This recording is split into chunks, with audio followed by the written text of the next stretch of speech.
This game is a gem. Coming out of almost nowhere is the new Souls-like, the First Berserker Khazan. I was completely unaware of this game until a week before its release, and I'm so glad that I jumped on board. I don't think I'm exaggerating when I say that this is quite possibly the best Souls-like game not made by From Software. The combat system is S tier, the bosses are S tier. It is brutally difficult and definitely not for everyone, but for anyone looking for a tough as nails action game to scratch that Sekiro itch, Kazan is the game you've been waiting for.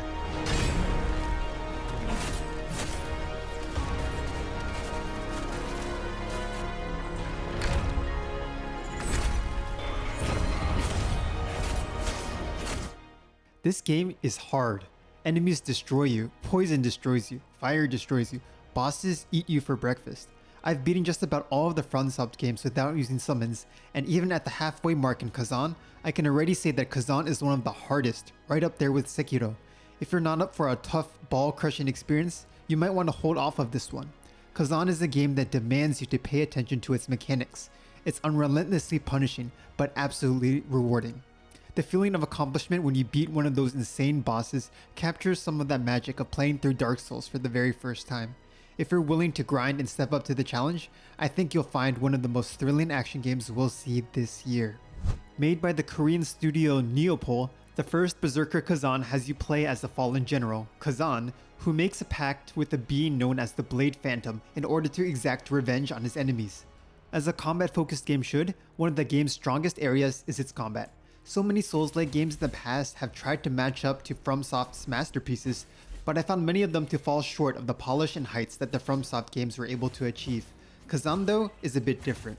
It has quality combat that matches the likes of Bloodborne and Sekiro. It is flashy, mechanically strategic, and immensely satisfying. Like a typical Souls-like, you have your quick attack, strong attack, guard, parry, and dodge mechanics. Normal stuff, but the kicker here is the stamina mechanic. Both you and enemies have a stamina meter which depletes when attacking, guarding, or using a movement option. Should an attack break your stamina, you take damage and are completely stunned. What makes it different from other games though, is just how punishing it is. Getting your stamina broken often punishes you twice, once from taking damage by the stamina breaking hit, and another time for the next enemy's attack while you're still stunned. Stamina management is the name of the game here. If you get too greedy with your attacks, you're going to get rocked. Spam dodge too much, get rocked. Guard too much, get rocked.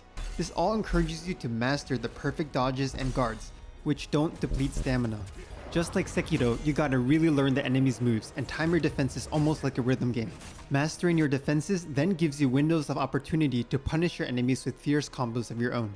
Breaking the enemy's stamina on the flip side gives you a huge window to deal heavy damage, land a brutal attack, and continue your offense. On top of all of that are 3 different weapon types with unique skill trees that add even more depth to the combat. The skill ceiling is so high here with so much to get better at. Ugh, it's fantastic. The excellent combat is then coupled with some great enemy design.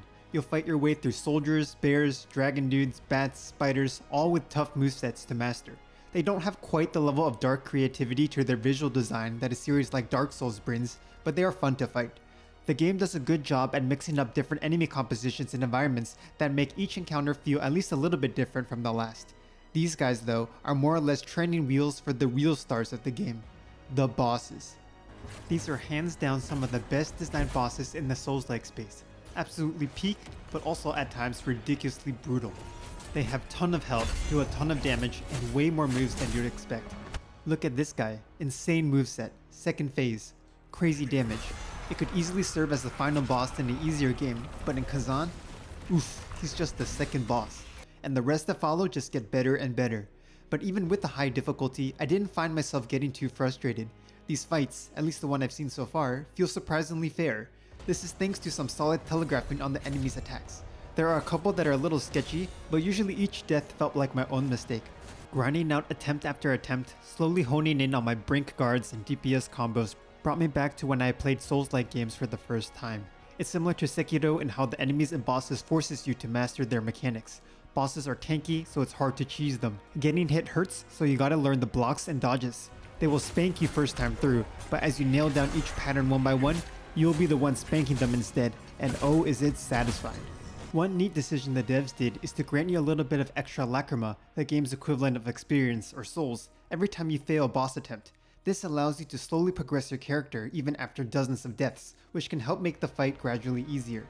This is a neat way to make smashing your head against the boss feel like you're at least making gradual progress. It feels to me that the devs put most of their energy into the boss design, and it shows. They are Kazan's X factor and easily the best part of the game for me. The level design, on the other hand, isn't Kazan's strongest area. It's definitely serviceable, but nothing too special.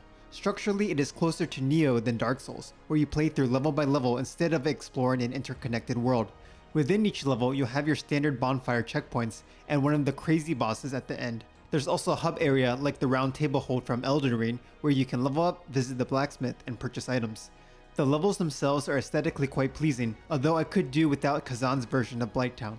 However, it just didn't feel quite as immersive as the FromSoft games. Something about the level structure and the way enemies exist in the environments felt a little gamey instead of a cohesive world. Dark Souls had a massive dragon on a bridge. Elden Ring had secret areas leading to optional bosses. Bloodborne had all sorts of eldritch nightmares and evolving environments. Compared to those, Kazan's levels don't reach those heights. Lastly, the story has been a miss for me. Characters are introduced pretty quickly without much introduction. Cutscenes are cinematic, but don't do quite enough storytelling to get me invested. Dark Souls had chunks of lore spread across item descriptions, but here in Kazan, there doesn't seem to be much narrative to chew on.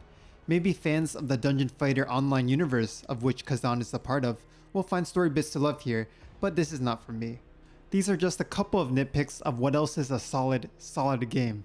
Deep combat, insane boss quality, high skill ceiling. Kazan has some of the best Souls-like gameplay in the business. The punishing difficulty will definitely be a turnoff for some, but those who are looking for a challenge will have a meaty action game that'll scratch the Sekiro itch. Great game.